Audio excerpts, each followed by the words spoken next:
I've been a 911 dispatcher for 4 years, long enough to know when a call is about to change you. Most nights are quiet where I work. Small town, low crime, the kind of place where your hands move before your brain does, answering calls on autopilot. That night, I wasn't even supposed to be there. A coworker called in sick, so I volunteered for a double shift. Overtime sounded good at the time. By 11:30 p.m., the room was nearly empty, the phones silent, and I was halfway lost in my own thoughts. Then my line lit up. I didn't feel scared. I didn't feel anything at all. I took a breath, put on my dispatcher voice, and answered.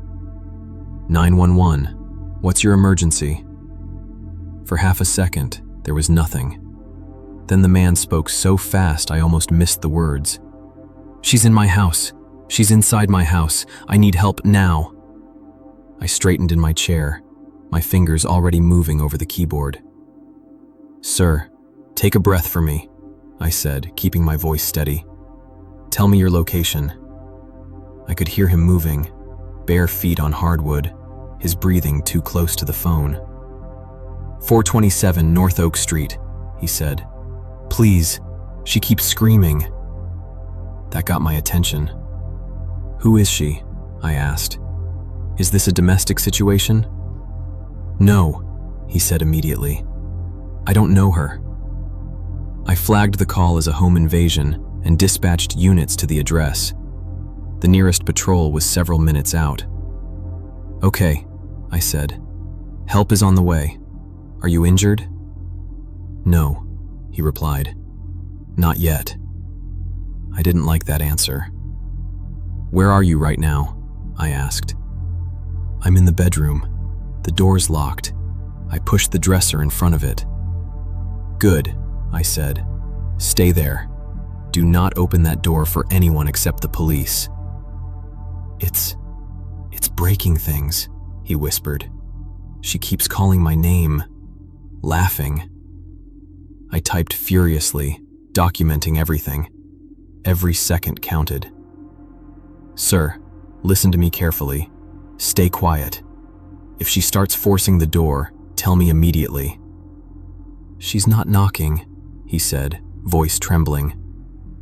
What is she doing? I asked.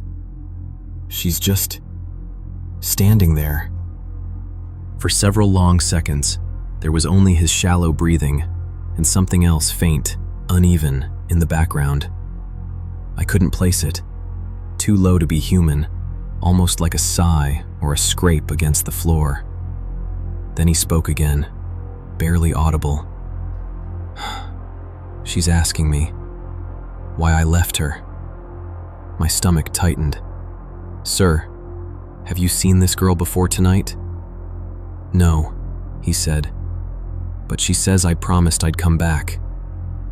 Another pause, then quieter. She's laughing now. I felt a cold weight settle in my chest. Something about the way he said it. It wasn't a normal laugh. It was hollow, empty, not right. Keep calm, I said, though my own voice felt shaky. Stay hidden. Don't make a sound. Okay, he whispered. Another bang, a heavy, slow thump against the bedroom door. Sir, she's trying the door? I asked. She's pushing. Hard. It's bending. I don't think it will hold. Help is on the way, I said, my words trembling despite myself. Stay low. Stay quiet. Breathe. Just breathe. Then, over the phone, I heard it. A low, guttural noise that didn't belong to a child.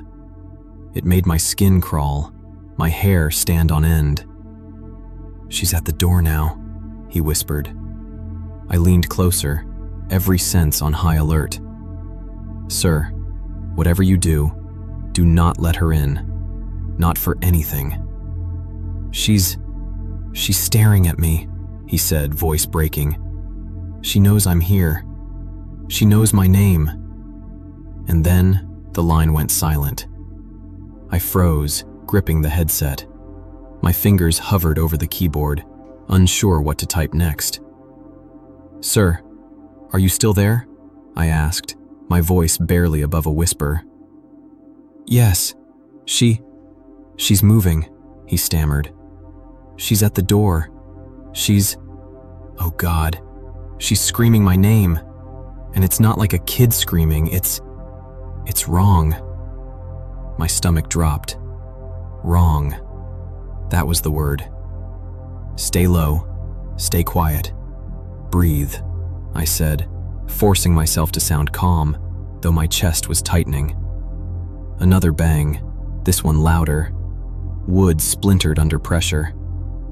She's trying to get in," I can hear, scraping, her nails, I think, against the frame. I pressed record, documenting everything for the responding officers.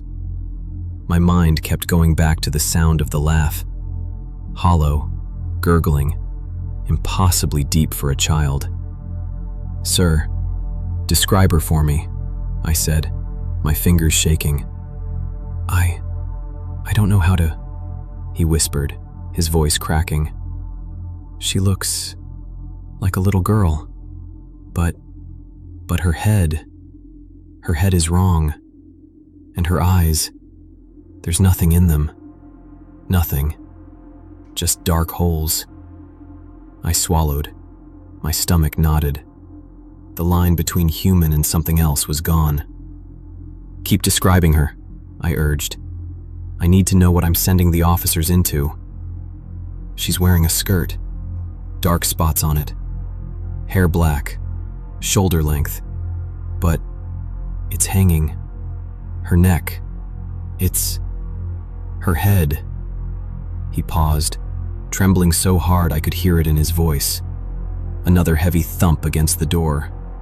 Wood creaked like it was about to give. "Sir, stay low, brace yourself," I yelled, heart pounding. She's inside now." I froze. That shouldn't be possible. The police were still minutes out. He was alone, yet there it was. Movement, breathing, and the faintest, wet sound, like something dragging across the floor. "She's looking at me," he whispered.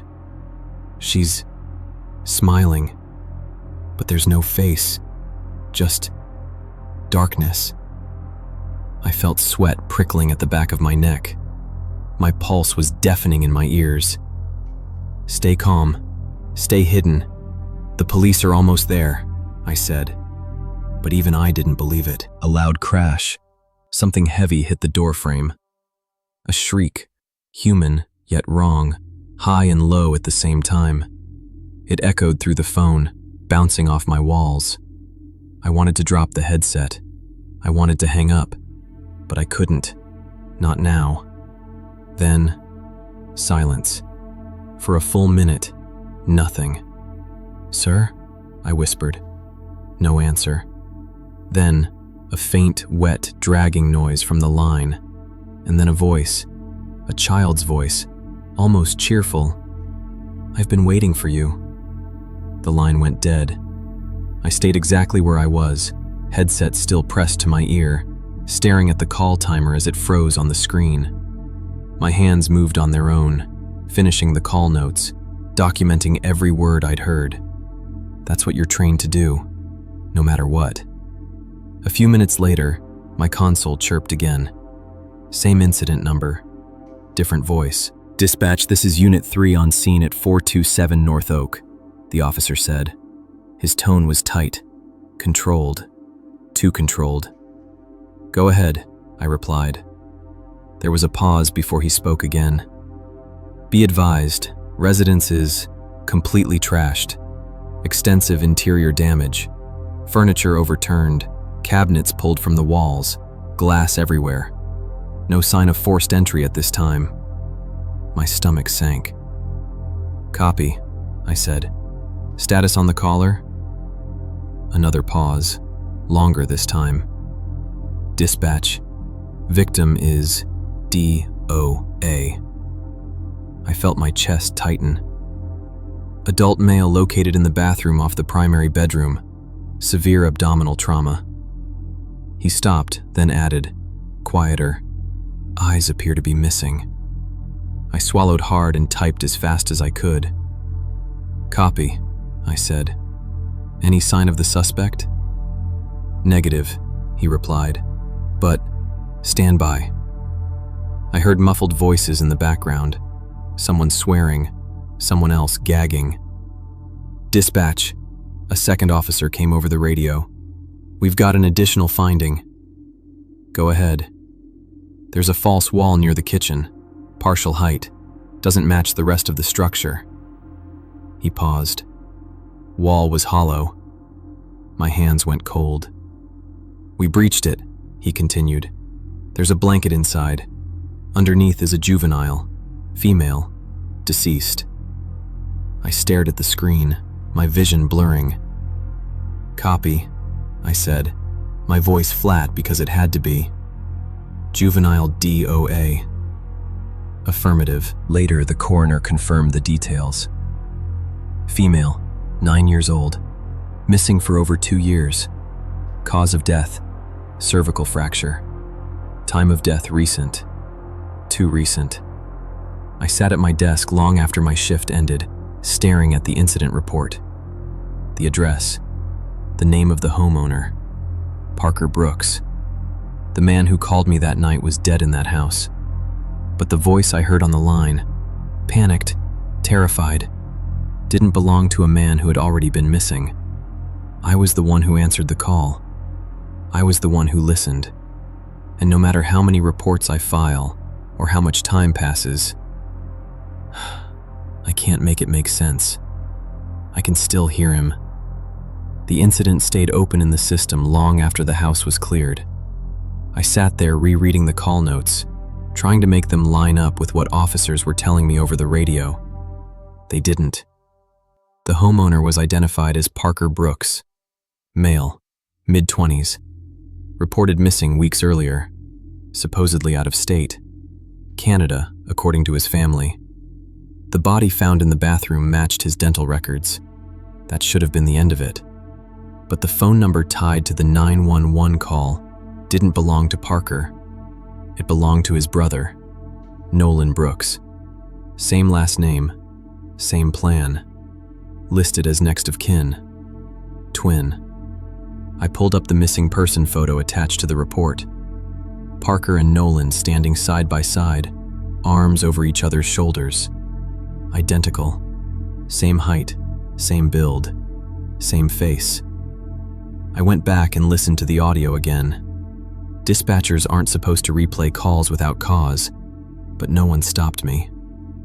The voice on the line had been panicked, terrified, human.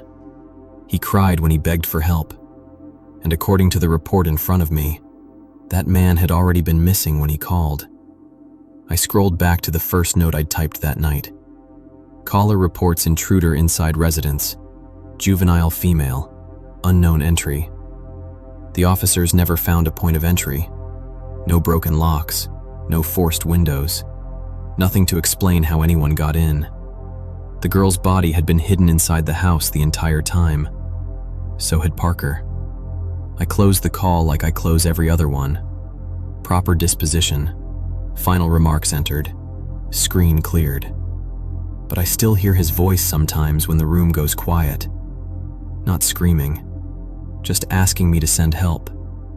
And every time my phone rings late at night, I catch myself